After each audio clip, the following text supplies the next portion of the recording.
No, not really. I didn't write it down on. Increasing female participation in paddle sports, Nouria Newman. Now,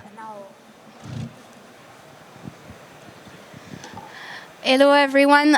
We had to come up with a catchy title so that you guys would come and listen to this conference.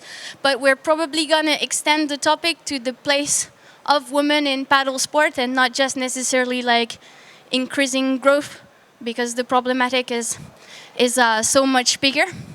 And yeah, not just for participants, but also for active members of the industry. So that's why we are a lot here. All of the A's. We have Kara, Jutta, Anna, and Naina. And yeah, it feels like we have these conversations over and over about women in sports. And we've come a long way, right? Joël? I'm stressed out, so sorry, guys. So that was just 10 days ago. Laura was in Lofer for the event, and she posted a fun photo on her social media and got a lot of not so nice comments about people wanting to invite themselves or male that wanted to get on top of her. So these things are still happening within the sport. And if you were to ask me how I see the place of women in paddle sport, my starting point would be, how do you navigate a male-dominated sport? And it's just like class fives. There are many ways to do it. And luckily for this talk, you're not stuck with me, because otherwise you would probably be bored as hell and have like to listen to like gender regimes and Bourdieu's field theory applied to whitewater kayaking. So we have guests here that are gonna help us keep this better and not so boring. Also, there is no right or wrong. We are not pretending to give any answer. We hopefully come up with different perspective, and maybe we can hold together, get some good ideas. So if you want to bring any point in the audience, if you want to ask any question, like, feel free to participate at any point. And yeah, you can raise your hand, we can run and give you a microphone, and that way maybe we can make it good and have good ideas all together. And maybe we don't need to have this talk next year or the year after. So I would start maybe with you, Anna. You're working marketing and communication at NRS. You were the editor of Kayak Session, also active paddler. How did you get into the sport? I started kayaking actually because at summer camp as a kid in North Carolina. And the joke in my family is that my sister thought the instructors were cute because they had cool accents and they never were wearing their shirts. And then it turns out that the sport was super fun and super good for the family. And so my mom actually decided to join a canoe club in Philadelphia in the United States. And she wanted someone to learn with. And so she dragged me into the sport. I was very scared. I hated it a lot. And then it kind of slowly took over my life. So I would say summer camp, my sister, and then my mom. So a bit through family. And yeah. Cool. Gender stereotypes go both ways. It got you into the sport. Jutta, what about you?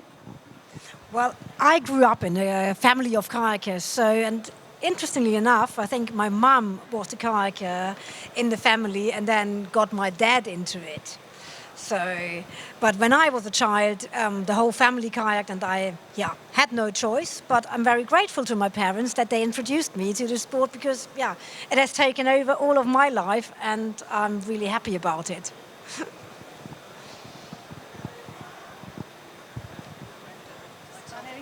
Anything? I think closer. Okay. Very similar, which is interesting because I've been on several of these kind of panels lately, and I'm usually the odd one out. But I've been kayaking for 46 years now. Started as a kid in the front of the canoe with my dad. He wanted to fish, so he dragged me along. I was immediately very bored, so he built me a kid-sized kayak. So this was in the 70s.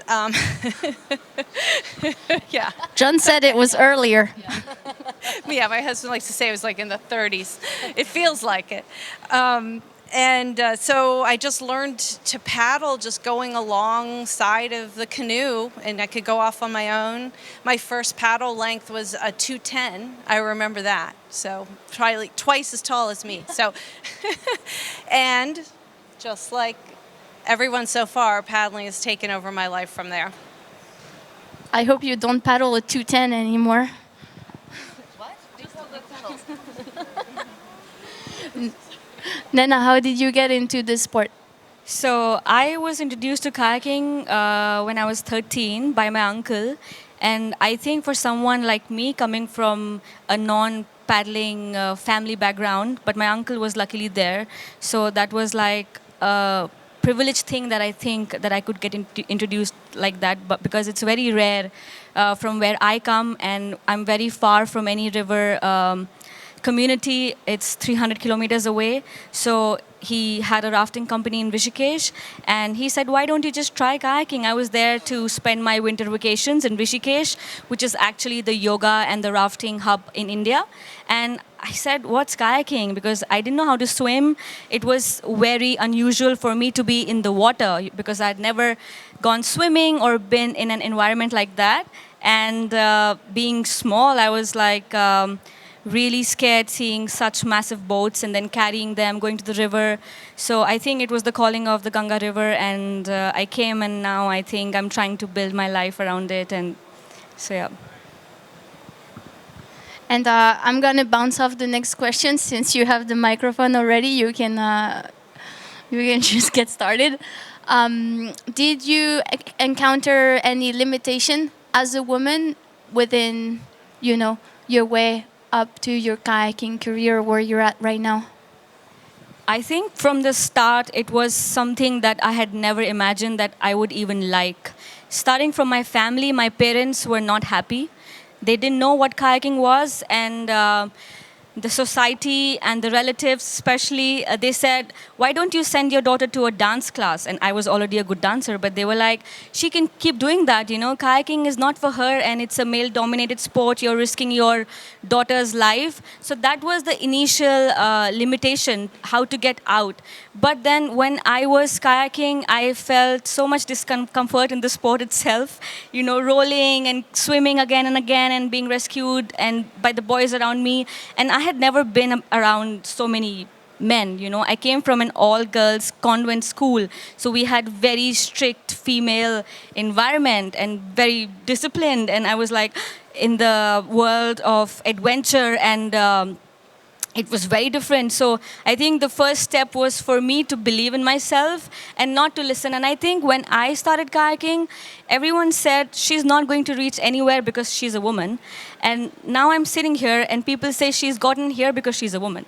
So I don't know how to respond to that, but the only thing that I know is I have not really paid attention to these things and just kept going forward, because there are so many barriers, so many limitations, especially coming from a society where women are not seen to be so much in the outdoors. And in India especially, I think kayaking is that one sport which has the least women. So I think that is something that I really want to change, because we have so many amazing rivers in India and very strong women in India. So yeah. Jutta, you had any limitations or hardship with your kayaking? Of course, when you start as a small female or a small girl into kayaking, it's the equipment alone. The boats are huge, the boats are heavy, the equipment sometimes, was just not appropriate.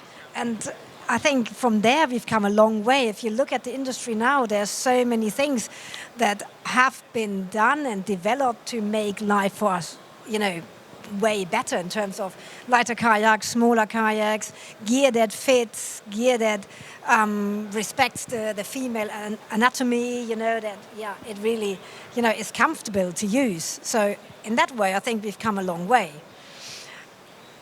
On a different perspective, I think same, all of us, we have experienced these male-dominated groups, you know, where you are on a river on a day, and you think, people here make me feel I do not belong.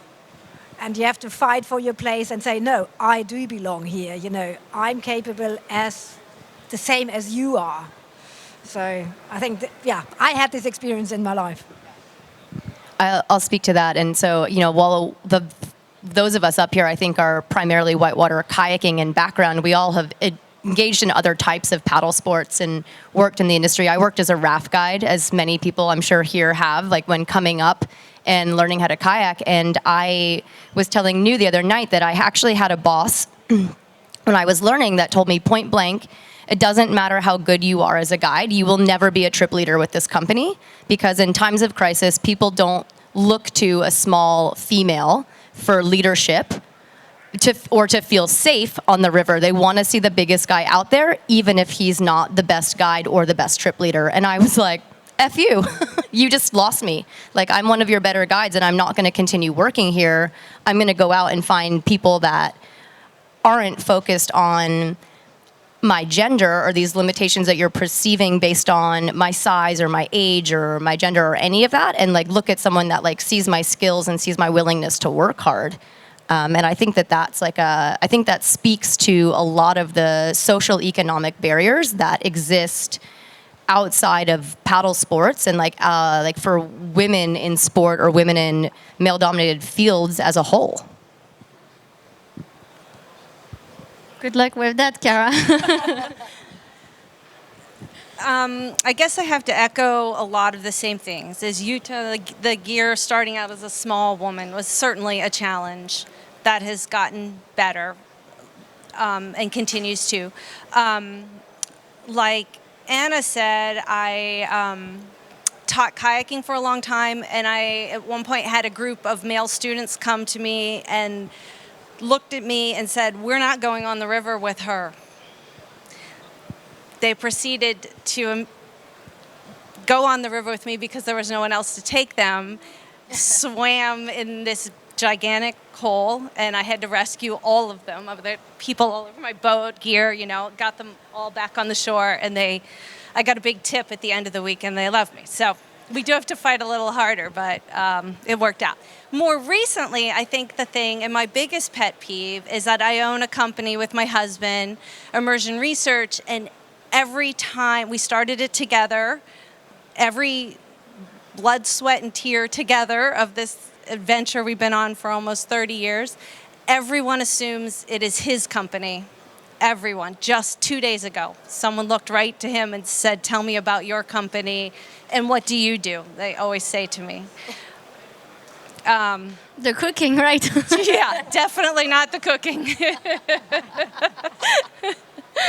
I mean, what do you expect? Well, those sound really negative, and they're not great. But I don't think it's any different from any other. Whitewater kayaking is an outdoor extreme sport. They're all male dominated. What isn't? I think, and not just sports. These are just part of life as a woman. No, I don't think it's a big surprise to anyone. But I do think that our sport is if you haven't noticed that there's more women on the river from all over the world, then you're not paying attention. I think we're getting to, maybe we're through our adolescence and we're getting more mature and we're evolving. And I think that that's happening. I know that's happening, and I think it's a positive thing. And I see all of this as a challenge, not as a detriment. It can be a challenge. It could be more welcoming, there's no doubt, but that's just part of what we do. And I don't even need to do transitions. We've mentioned the limitation that you might encounter or barriers that you might encounter as a female paddler, but there's also like very positive experience that have helped us get to where you are. And I think it's also maybe important to highlight that. Like, for example, for myself, I wouldn't be a professional kayaker if some of my guy friends didn't totally broke their NDA and was like, what? This is what you're getting paid, and it was very unfair. And then I knew what was in their contract, and I could be like, so how come I'm getting paid this? And it really helped me kind of like be able to make a living out of it. Whereas like if Rafa or Rush or Anil hadn't helped me, I would not be there today doing this life that I'm living. So I'm grateful for that. And so did you have like a lot of like positive influence also to help you make your place? Yeah, absolutely. I mean, I think it's like, you have to go and find the people that make you feel good paddling, the people that elevate you, that challenge you, that support you. When I was learning how to kayak, I actually had a female instructor at Madawaska Canoe Center named Roxy LaBelle.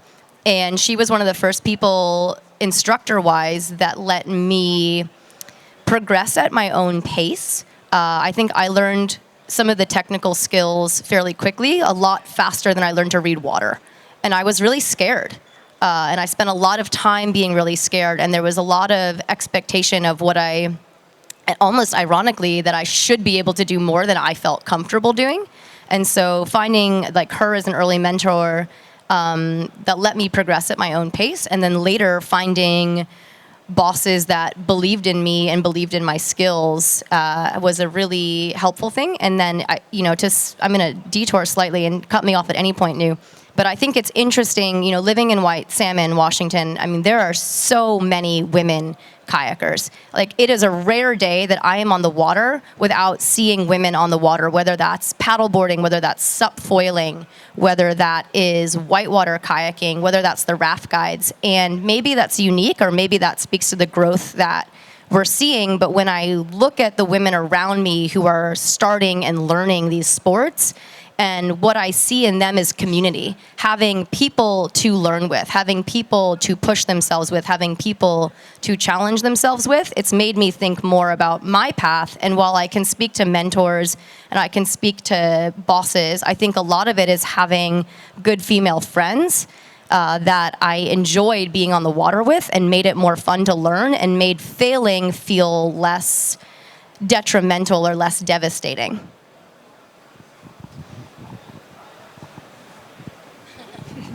I certainly agree with you, Anna, that having good friends or a good community around you helps. I would not necessarily say that I wouldn't restrict it to female. Yeah. So this is what I think say to everyone here. There is a certain point where the gender doesn't matter anymore. So, and I think that's important also to address. So that if you come to a certain point and there's this confidence in your own skills and the confidence within the group, all of a sudden it will not matter anymore. And this whole gender discussion is totally irrelevant.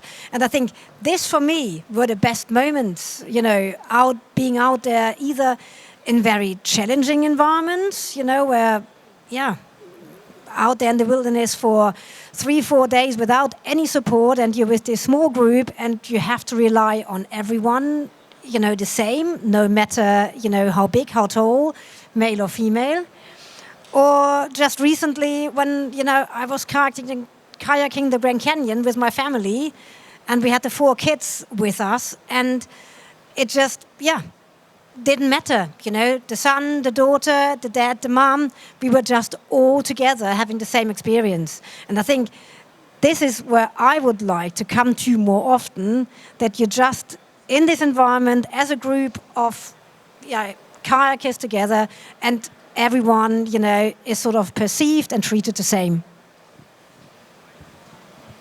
I'm actually going to just give a really short shout out to Dave Fusilli in the front row here. I met Dave when I was like 19. Dave was already a really good kayaker. He was driving around in the Piranha van, and I was like a total newbie.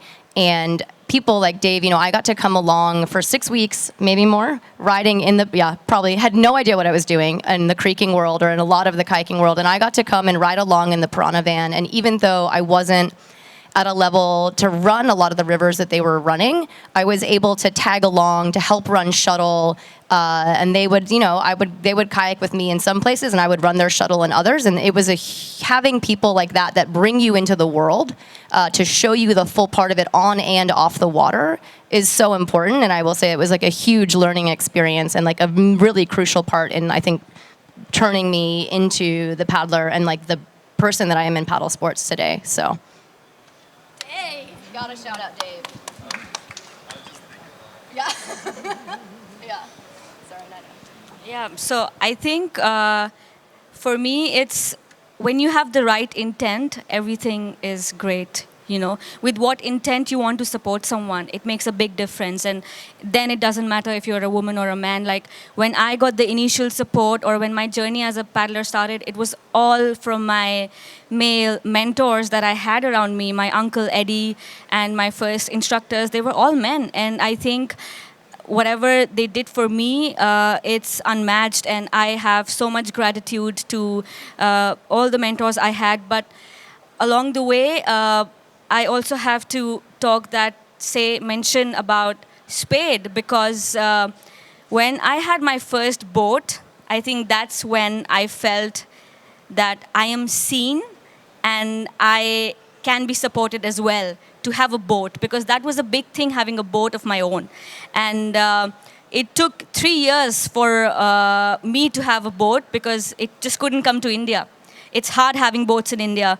So to have the right people around you who can support you and understand what support means to you, it makes a big difference. And I think Spade has been that driving motive behind my journey. And till date, I think I'm here right now, it's because of them. And it's important to also appreciate that. And there was a time when I realized that because we didn't have female representation, like Anna said that when she's paddling, she would see so many women kayaking.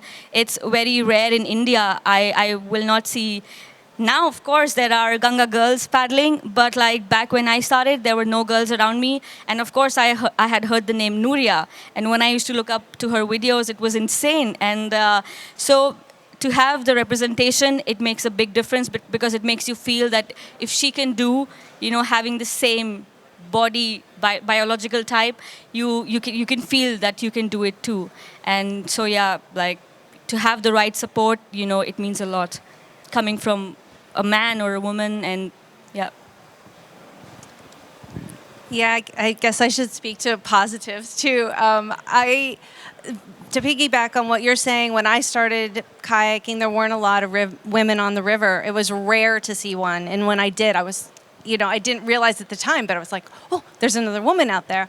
And my entry really into the sport is I started racing slalom. And I think what drew me to that was there were all these women who were strong and smart and just role models. And while many men have helped me facilitate my career in kayaking along the way, no doubt, my father included and all his friends and the slalom community I grew up with, I think you cannot underestimate how much seeing people like you has an effect on you in the media, in movies and social media, just helping you feel welcome. Just seeing women out on the river, seeing those role models, these pioneers that are doing what they're doing out there, has a huge effect on.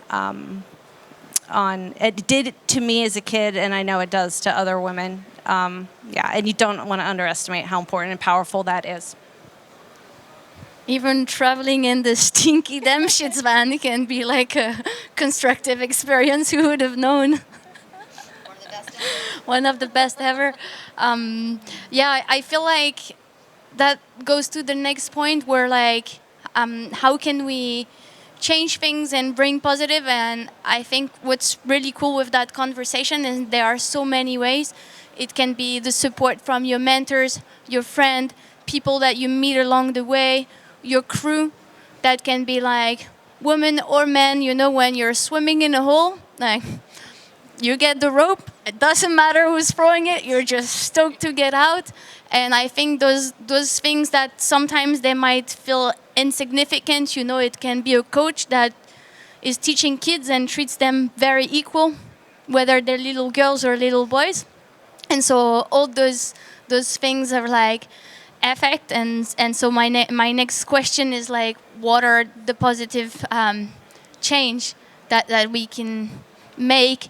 And I'll start with you, Kara, because we we did a dry suit not that long ago with the P zipper, because for a girl the butt zipper to pee is always on the way of the outfitting.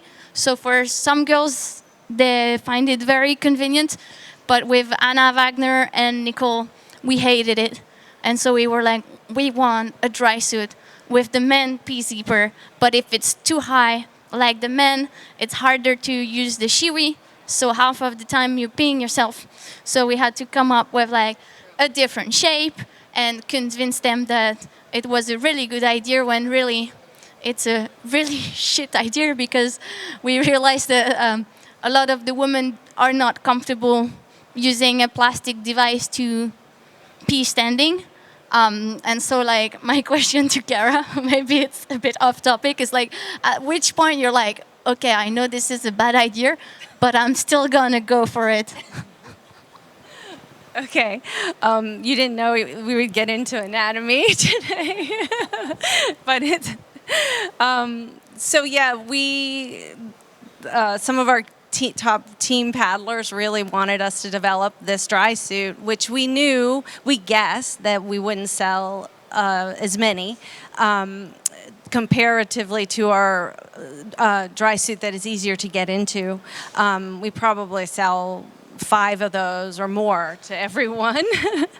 But we saw it as a challenge, and we saw it, there was a need for it, and we see the sport changing. And again, I feel like if companies aren't noticing that, they're not paying attention. And that's, while that dry suit doesn't sell as much, we still sell plenty, and we're really glad we did it. We took a risk. We got some really good development, and women were wearing dry suits. I'm really happy. Thank you so much for answering that request. Yeah, are there any? Jutta has a retailer. Do you see any demand from women that are like with the shop, with paddle people?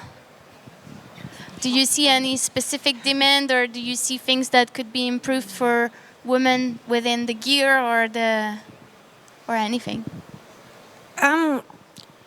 If we look at the gear, as I said before, there has been done a lot more than there used to be when, the two of us started in the 70s, because all we had, was like the sort of second-hand stuff from dad or big brother or, some uncle or someone else.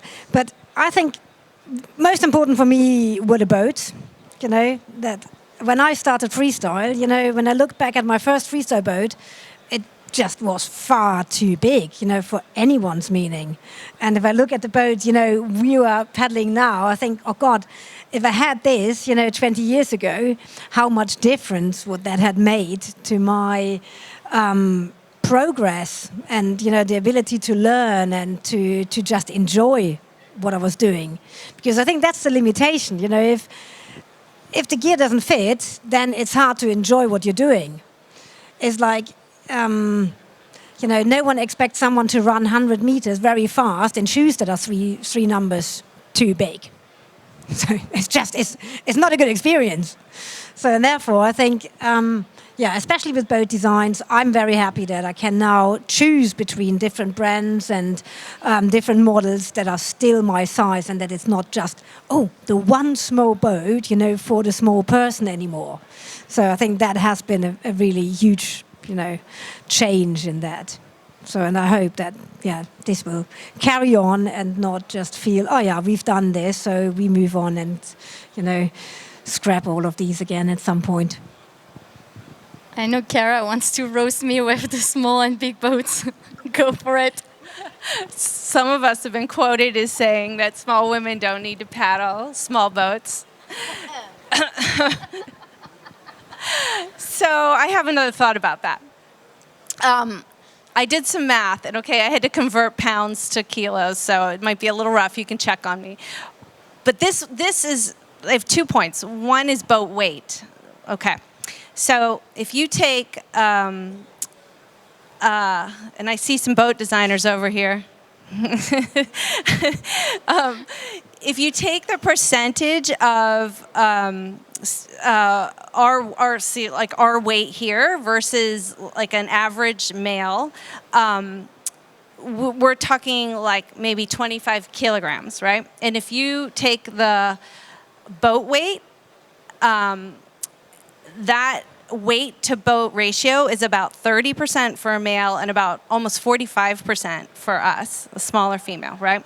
That means you would have to add 37 kilograms to the boat of Dave's boat to be in the same weight ratio that we are.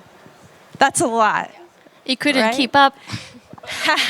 There's a story, Kara, of Risa Shimoda back in the day at Perception. She actually taped the appropriate amount of weight into the male designers' boats and had them carry it around the office to demonstrate the boat-to-body ratio and like the difference it made for some of like the, not even just the hiking in, but like the amount of effort it takes to move the boat with each paddle stroke on the water. That's really cool. And my other point about the boat design, and I know there are a handful of boat design for women, it isn't so much about volume, because that's another can of worms. But I don't know, and I'd love to know, if we seem to get a boat designed for that average male size, and then they'll size the boat down to a medium or a small. But is anybody building a boat at starting displacing water with, 57 kilograms or 60 kilograms or whatever? That's what I'd like to know. Because I know from slalom, we would often all paddle the same hull, and you cut the boat in half and take out an inch so that there was lower volume. But we're still sitting in the water differently than the boat was designed for, right? So that paddles totally differently, right? So when they shrink the boat, yeah, that's different, but it's not you never get the same performance, I think, as if you had just designed the boat right around that weight and size from start to finish. It's just like us starting with a dry suit. We don't take a men's suit and size it down. We start from the beginning with a woman's body. But I think that it's very variable depending on the boat company. Like some companies come up with a model and they have 3 different sizes, and they will make a prototype for each size, so that way they can try and adjust. And if they start from the medium, if they have done the work with the prototype, the small is a new boat, but they've put in the work to have a good boat. Sometimes they don't do that. And so you have the boat that is designed for a size, and then it's kind of like the shrunk or the large version for the bigger guys is not optimal. And then you have brands that are like maybe smaller companies that they come up with one dedicated mold, it's one model, and they don't do sizes. So for those brands, the boats are made like with the intention of a public. And so they also make dedicated boats, but there's no right or wrong answer, and there's no good or... Yeah. I think for boats, you just need to try them and see what you like and what suits you. We're all very different. I like really big boats. I think the important thing, right, is that it's that you have options, that it's not only big boats out there, and that people that prefer the smaller boat have the ability to not only just have one design to choose from, but a range of different designs for different things. And I'm going to take this conversation away from kayak design slightly and make 2 points. One, I think, like what I'm hearing to summarize all of our points in gear, it's that it's important to have gear that fits you well, right? Not only because it's comfortable, but from a safety standpoint. And one of the biggest, most common, I think, gear items that goes across all disciplines of paddle sports is the life jacket, right? And life jackets or personal flotation devices, some of the hardest pieces of gear to get comfortable, because we all have so many different body types, torso sizes, torso lengths, and Interestingly, a lot of design research on PFDs, people actually start making the women's specific PFD first, or looking for a PFD that fits comfortably on a woman's figure, because then it's most likely going to be also comfortable with men. I've heard so many stories from people like Clay Wright, who are like, my favorite PFD was always the women's PFD. And it's interesting because at NRS, they recently kind of like took that gender idea and flipped it on its head and went for this whole idea of like, what's comfortable, right? And so while I think that there are absolutely a place for women's specific designs, I think that like it's interesting to know that a lot of the regular designs are also kind of based on women's bodies sometimes. And so NRS, if you actually like, they've totally rechanged the way they've designed the PFD, focusing not on men's or women's, but what they're calling this everybody design, which is designed to just look at torso size, look at torso height and weight. And so they've really kind of looked back at like, if we leave gender out of this, like what are the key aspects that we need to fit gear comfortably? And so I think it's a cool story of looking at how like women's design and women's specific design can inform change and design change for like everybody in the industry. Because it's not just women that want a comfortable PFD. We might just be a little bit louder about it. But I think to go back to our original problematic here, one of the things that I'm most excited about outside of gear development in the industry is seeing more and more women behind the scenes in powerful positions in brands and in the industry. Kara, you've built a company. Jutta, you are the head of HF, which is, these are two really successful companies in this industry with long history that both have women at the helm. I'm looking at Emily Jackson, who's taking a larger and larger role at Jackson Kayak. I think that you've got Rowie Knight, who's taking a much larger role in doing stuff at Palm. You've got Lauren, Graham's daughter, Makareth at Piranha, also stepping into more roles. And I think that while we can talk about increasing women's participation in paddle sports, I think that that has to start with bringing women into the design room. That has to start with bringing women into the decisions that are made on the bigger picture with brands. Like, I think if you want to increase women's participation, it needs to come both ground up, but also top down. And if you have no women in positions of power and decision making on a higher level for the companies, then you have no voice. And so it doesn't matter how many paddlers you're bringing in if you can't keep them in with people that are there to listen to what they need, what they want, whether that's a bigger boat, a smaller boat, a dry suit with a P-zipper, or a PFD that fits. About the gear sizes and options, I just want to say that when you have so many options where you can choose, it's easy, and also it's a safety standard. But where I come from, for a very long time, we didn't have access to small PFD. Like for me, I didn't have the gear which was fitting me for a very long time, and I didn't know what was right and wrong. I just went with what was available and what I could access. And for a very long time in India, it has been a problem where we didn't have the right accessibility. But now things are getting better. And I think I also got my breakthrough in 2019 when NRS sent me a bunch of gear and supported me with that. And when I could fit in like a small PFD and have like a small dry suit, I felt like, okay, now I can feel more confident and, there's something that fits me or that has been, and I just know it. So I think it's also a privilege to have access to options, but I'm so happy that now companies are coming to countries like India and other countries and expanding and, making it more inclusive. Naina before 2019 with the life jacket up to her nose, like paddling. And helmet like I still need. Very small head. Super annoying. Yeah. I'm gonna bounce off back to you, Naina. With the Gang Girl project, like maybe you can. With some people have seen the movie, but what's the goal there, and what's your role? Not only as an Indian paddler, but also like as this program director. Oh my God, program director. Nobody ever said that to me. I'm giving everyone big titles here for this. So Kara's the boss. John's in the kitchen. I mean, it's true. and your program director. So this project, Ganga Girls, it's very personal and very close to my heart. Ganga is a river in India, which is also considered one of the most holiest rivers, and it's also a lifeline in India. And it's been my home river, and I've been in the lap of this river ever since I started paddling. Not that much, I mean. So this project started about 2 years back when I was majorly influenced by a program in Chile, which is the Chicas al Agua, where young girls are given free kayak instruction.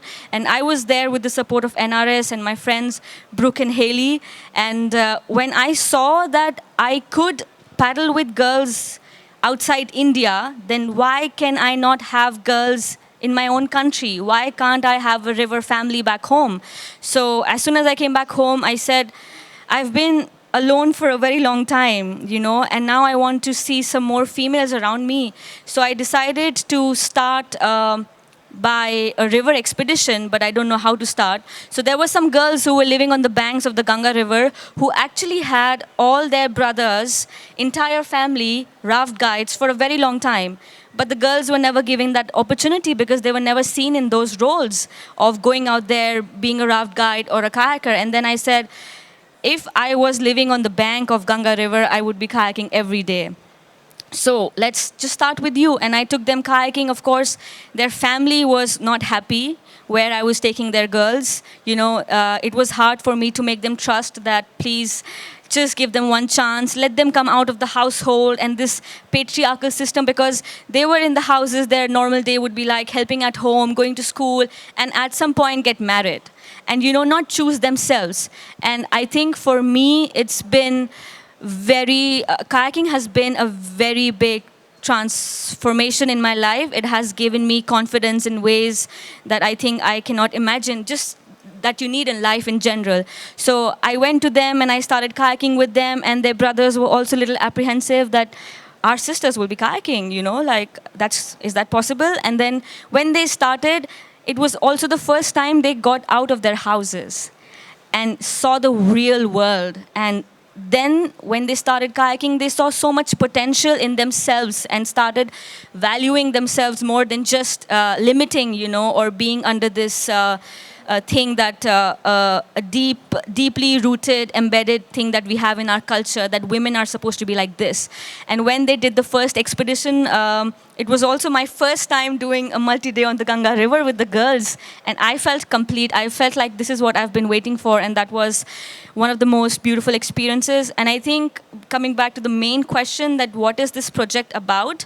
It's basically about bringing or supporting underprivileged girls, people, and especially survivors of human trafficking, or anyone who's been through a very hard time in life, because I am very sensitive to, you know, like, I've been in places or situations where I was very close to being trapped, or, you know, like, that's a different story, but like, Naina, 7 lives.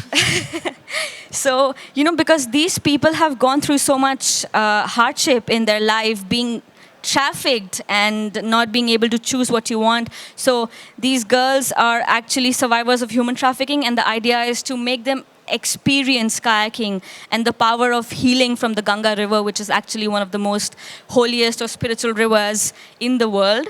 And so, yeah, this project is pretty much about creating a safe space for each other, being there for each other, and just experiencing the power of kayaking. And it's just such a beautiful sport, you know. So we see that programs can have a really positive effect. And I'm going to turn around to our communication marketing specialist. Oh boy. And representation of women within the sport is all yours. Wow. Yeah, super light topic here. Okay, several things to talk about here. So many. I think Kara said it really well earlier, is that representation does matter, right? And that's both how many and how much you are seeing other women in your chosen discipline and in your chosen sport. And also, as Nouria pointed out with that photo of Laura, you know, kind of the way that women are also being portrayed and represented. Okay, quick question for the audience here. Which is sexier, Supping or kayaking? Yeah, wrong answer, actually. I don't know if you know this, but we wear a lot of gear kayaking. And I think like when you look at one of the reasons that like I think supping initially took off and has had a lot of media representation is one word, two pieces, also an island known as the bikini, right? And so I think if you look at like a lot of the sup imagery and stuff like that out there, women often have a real challenge to be not only one, portrayed in the media, but two, portrayed not as like sexual objects or something that is sexualizing a sport, but as actual athletes and actual participants here for, these very real reasons that like Naina just has called attention to, And so I think that like working in the media side of things, on the brand side, it's a big conversation, right, is this diversity question. And I know that that's a buzzword, and I know that that word will probably get me canceled in some places. But I think that, as brands, if you're looking to increase participation in paddle sports, you need to be conscious of the imagery that you are choosing and the women that the models that you are using, whether they are male or female. And I think especially with the female models, and that goes from, the way that they are being portrayed to like the different ages and sizes and the diversity that exists within each gender. Kayak session, as some of you, cut me off if I go too long here. Anyone else want to jump in on that one? No, bring up the controversy, Bruno. Okay, well, for those of you that are maybe unaware, there's this little magazine called Kayak Session Magazine, Whitewater Kayaking Magazine. Has anyone heard of it? Yeah, you guys can pick up a copy at the front door. And there is a big controversy a few years ago where a young woman decided to call out very publicly on social media without doing, unfortunately, some proper research, the fact that there have been many less women featured on the cover of Kayak Session than men. And go ahead, Nu, would you like to? Which is also a representation of the sport in general. And I feel like what's maybe important to highlight is like, do you want more representation just as number? Or do you also want your representation to be specific? I used to be really upset opening up like Kayak Session and seeing advertising from the brands. And every single time there was a woman, it was like super cheesy on class 1, and I was like, this is unacceptable. Why am I seeing Martina Wegman, who's one of the best paddling class 1 without a helmet on, when like she's so much more than this? And at the same time, sometimes I see like a lot of like waterfall hard class 5 clips, and I'm like, yeah, it's good to see women like going hard and running the stouts like the boys, but it also makes it inaccessible because sometimes you watch these things and you're like, oh, way too dangerous or not for me. And so I don't know what's the answer to representation, actually. It's a hard question, right? And I think Naina brought this up at the very beginning where she said, people like were telling me I couldn't do this because I'm a woman, and now that I've had success and I'm getting some exposure, people are telling me it's because I'm a woman. And so I think when choosing a cover shot, it's like, does we want the main criteria for choosing a cover shot to be someone's gender? Or do we want it to be the quality and the beautiful imagery and the visuals of the shot? And so personally, the problem isn't so much that, the magazine is sexist and we never choose to put a woman on the cover. The question is, where are the photographers that are making the effort to work with female athletes to create quality images? Why are there not more female athletes putting their primary focus on their own personal exposure and promoting themselves through doing that work, going out, working with photographers, creating relationships? Because it's, you can be a really talented paddler and it can be very challenging to get quality media of you unless you're treating that aspect of being an athlete as a full-time job. And there's a lot of reasons that I could go into about why I think that's harder for women, or less women seem to prioritize that. But so, the question I think becomes, as you were saying, it's like it's really important to have women in all levels of whitewater, it's really important not to only focus on super hardcore, very limiting niche sections of paddle sports, but you also need to like generate quality images. And so what does that mean and what does that look like and who is the audience that decides that? And so there's so much behind this. Sorry, I'm going really long. Jutta, please take over. No, please, anyone? Yeah. It's actually not a question, but I would like to jump in to what you just said, Anna, because so we have a paddle calendar at home, and I keep watching at that paddle calendar, and I'm like, there's no woman. Like, not in any of the 12 pictures is a woman. Why not? Like, is this photographer just not like going to trips with women? And so I was like, you know, instead of being here and thinking, why is there no woman? Like, let's make my own calendar. So I'm trying. It's still in the process of trying, and I don't know why I did it to myself, to bring out a calendar next year with women. And so I asked for pictures on Instagram that people sent me pictures in. And I've noticed that I really struggle with getting good quality pictures because I would like to print a big calendar because they just look so much better on the wall, and it's just a personal preference. But I struggle to really get pictures that are in a high enough quality from people that are not sponsored by any brand or that are not like, you know, in the industry as like teachers or anything. And so I have a question that I may be thinking, you know, a lot of women might be thinking what I am doing is not worthy enough to bring a big camera. Like, it's not worth to bring a big camera on a class 2 to 3 or like a 3 to 4. And I would really wish that for next year, if I'm doing it again, that I would really hope that the women that are not in the calendar because they didn't have a high enough resolution picture for printing A2, that they see it as a motivation for next year. Like, bring the cameras, tell my people to bring a camera, ask people around, because we don't need just class 5 stout shots that they are good pictures. So, yeah, I see exactly this, and I see that I think people think that it's not worth enough to bring that. I'm going to be a bit of an advocate of the devil here. And it's not related to our topic, but in our sport, a lot of the time, I feel like people just take for granted the images, but you have people like photographers or filmers that are working for these, they're buying expensive gear, and a lot of the time, whether it's brands or personal use or social media, I feel like using their work is also disrespectful. So I try to never send quality photos that have been taken by a photographer because it's theirs, and always ask permission.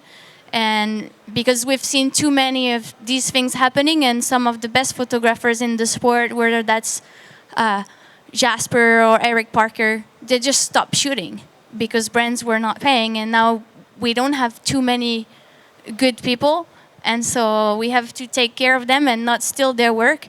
And I think it's important to really respect like work from like David, who's here, or Christophe also as well, and that is going beyond gender as well.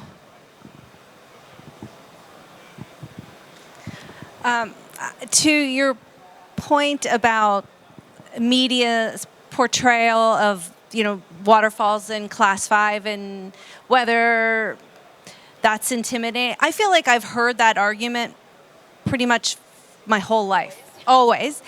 And my take is that it's aspirational. People don't want to see.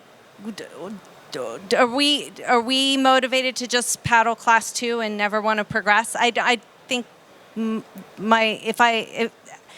don't have to want to run a waterfall to appreciate a photo of one. Absolutely. And so I feel like we should just put the argument behind us, like, let's show what we are and what we do, right? More stouts.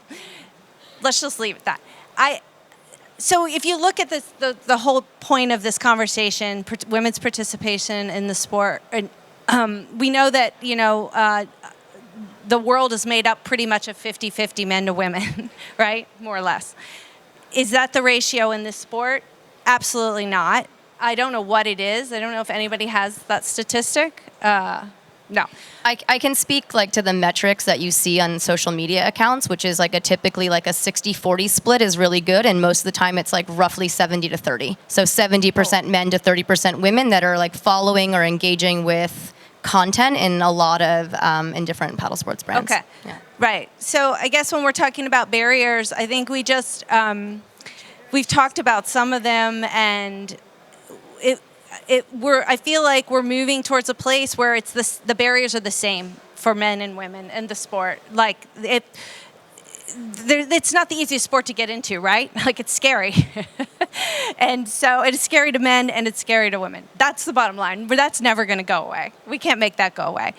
Culturally, I feel like the group, we've been through this. We've had ups and downs, but we spoke as much as male mentors as women, and and people have helped us along the way.